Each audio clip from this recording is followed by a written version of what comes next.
वो हमेशा उदास रहती थी। रजनी, बहुत ही बढ़िया फिल्म लगी है, कल देखने चले? नहीं जी, कल मुझे बहुत काम है, मैं नहीं जा पाऊंगी। अच्छा तो कोई बात नहीं, संडे को चलते हैं। देखिए, मुझे फिल्म देखना पसंद नहीं है, आपको जाना है तो चले जाइए। नीरव को मना करके रजनी वहां से चली जाती है और अपने बैग को खोलकर उसमें बंद पड़े ब्रश और कलर्स को देखकर रोने लगती है। रजनी, चलो ना कहीं बाहर खाने चलते हैं, कुछ तुम्हारी पसंद का। जी, मुझे नहीं जाना, मेरी तबीयत ठीक नहीं है। रजनी वहां से चली जाती है। नीरव को समझ नहीं आता कि रजनी उससे इतना दूर क्यों रहती है। वो जब भी उसके साथ वक्त बिताना चाहता है, रजनी कोई ना कोई बहाना बना देती है। एक दिन घर पर कोई नहीं था। रजनी घर का सारा काम जल्दी से खत्म कर लेती है। घर पर अकेले होने के कारण वो सोचती है कि वो आज पेंटिंग करेगी।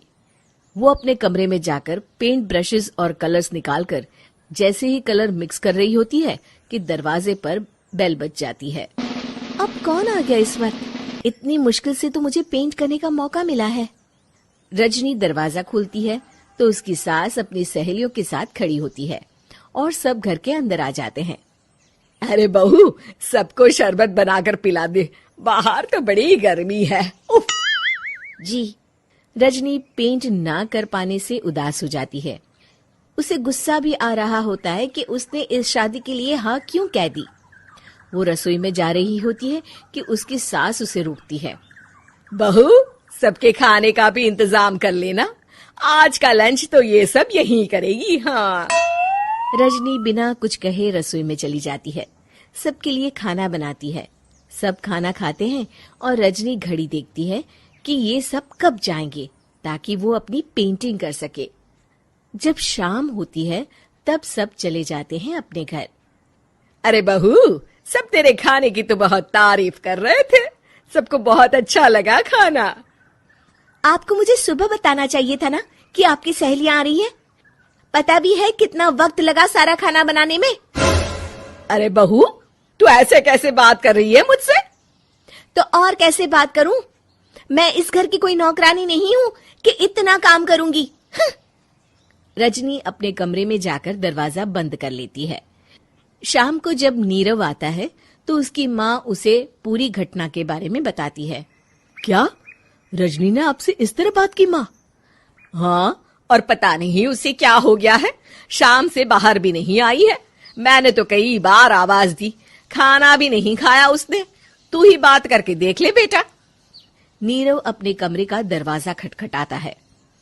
रजनी, दरवाजा खोलो, मैं हूं। रजनी दरवाजा खोलती है और फिर वापस जाकर अपने बिस्तर पर लेट जाती है। रजनी, माँ से बात करने का ये क्या तरीका है? मैंने कोई गलत बात नहीं की है। अरे तुम क्यों ऐसे बर्ताव कर रही हो सबके साथ? क्या तुम इस शादी से खुश नहीं हो? रजनी कुछ नहीं बोलती। अरे बताओ मुझे रजनी, क्या ये शादी तुम्हारी मर्जी के खिलाफ हुई है? हाँ, मैं ये शादी कभी नहीं करना चाहती थी। तुमसे क्या, मैं किसी से भी शादी नहीं करना चाहती थी। रजनी रोने लगती है। चुप हो जाओ रजनी, बताओ मुझे, तुम क्यों नहीं करना चाहती थी शादी? रजनी बेड के नीचे से अपने पेंटिंग्स, कलर्स, ब्रश, पेपर्स निकालती है। इतने में उसकी सास भी कमरे में आ जाती है। ये देख रहे हो, ये थे मेरे सपने।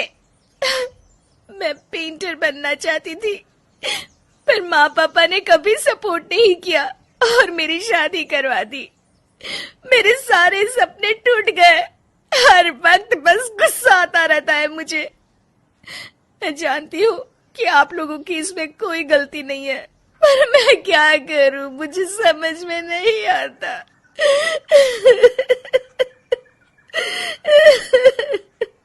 रजनी फूट फूट कर रोने लगती है। मुझे माफ कर दीजिए, आप दोनों के साथ मैं बहुत बुरा बर्ताव कर रही हूँ। अरे रजनी बेटा, चुप हो जाओ तुम। नीरव पानी लेकर आता है। ये लो पानी पियो और शांत हो जाओ।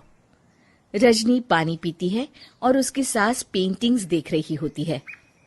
अरे नीरव, हमें तो पता ही नहीं था कि हमारी बहू कलाकार है।